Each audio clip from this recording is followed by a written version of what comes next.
Yesterday, May 15th, marked 75 years since the Nakba, the 1948 violent expulsion of Palestinians from more than 400 cities and villages during the creation of the Israeli state. For the first time in history, the United Nations officially commemorated the Nakba, even though the violence, displacement, and dehumanization faced by Palestinians has never ceased. Just days ago, Israeli forces launched a series of airstrikes, killing at least 33 Palestinians and wounding more than 100 more. This is not a conflict, because that would mean that there's an equal footing. No, this is an occupation. Joining me now to talk about it is attorney and executive director of the U.S. Campaign for Palestinian Rights, Ahmad Abuznaid. My brother, good to see you. Talk to me about what it means right now, 75 years after the great catastrophe, the Nakba, to be standing right here still fighting for justice. Yeah, thanks for having me, brother. And, first and foremost, we actually date it back to the Balfour Declaration in 1917. And actually, Rashid Khalidi, in his latest book, The 100-Year War on Palestine, explained how, the forces were building up even from 1917. That's what allowed for these militias to be able to build up to such a power in 1948 to expel 750,000 plus Palestinians from their lands, right?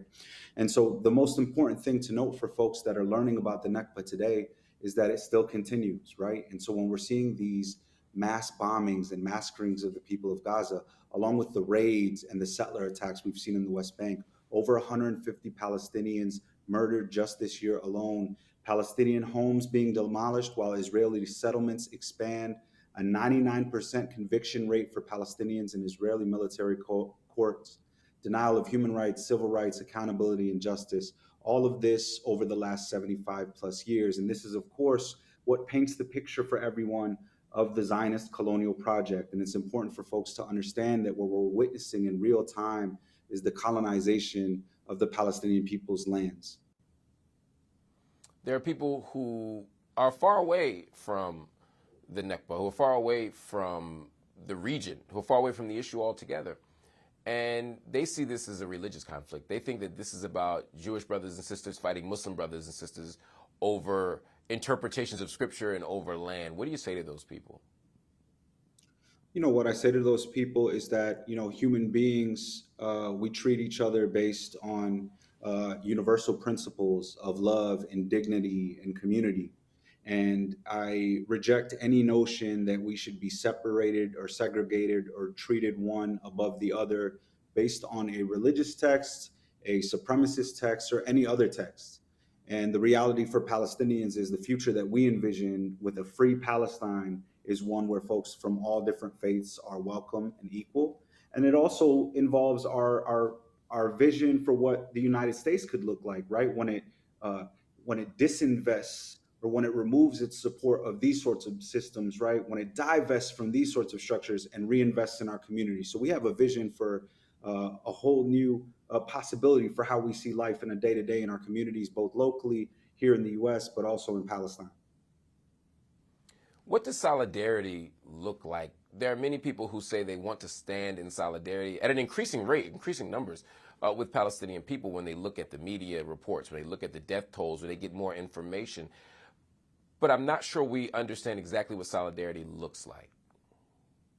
Yeah, it's such a great question, Mark. I mean, the reality is we're really getting back to what I was saying earlier. We're talking about people, human beings here in love and community. And so to be in fellowship, to be in relationship with people is the first thing. And so I would say to folks that want to be in solidarity to find their local Palestinian justice formation, local Palestinian-led organization, turn out to a protest, turn out to a community event, turn out to a film screening, get to know the people, right? But after that relationship begins to be built and you get a little bit stronger, you should be called to direct action.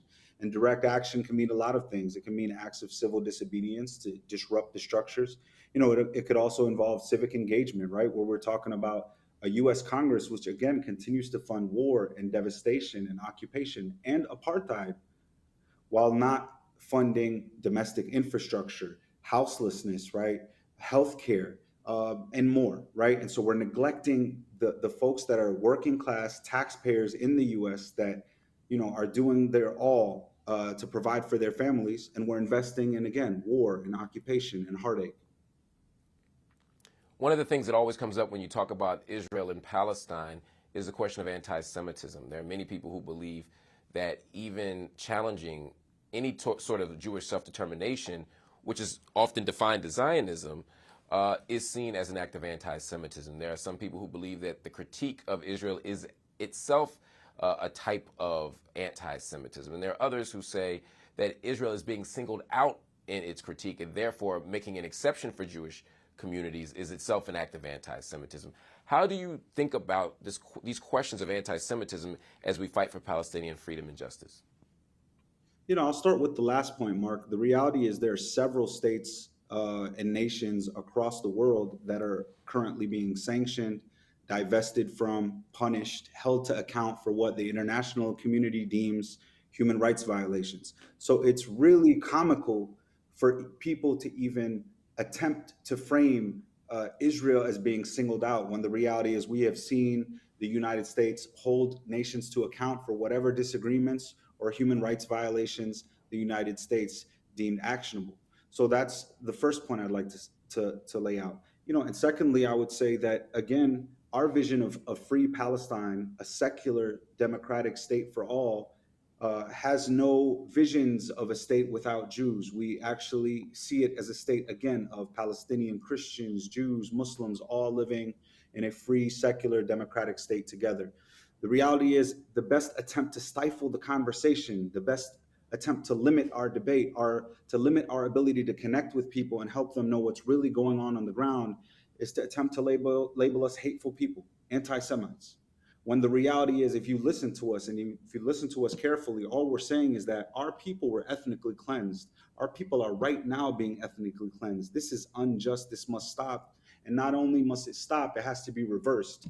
The refugees have a right to return to their lands and homes. Palestinians have a right to civil rights and human rights and the ability to elect a government that actually controls their lives and an ability to invest and see themselves in that government. And that's actually not possible with Zionism, because the reality of Zionism, it tells you right on its face, it is a state for the Jews in the Holy Land.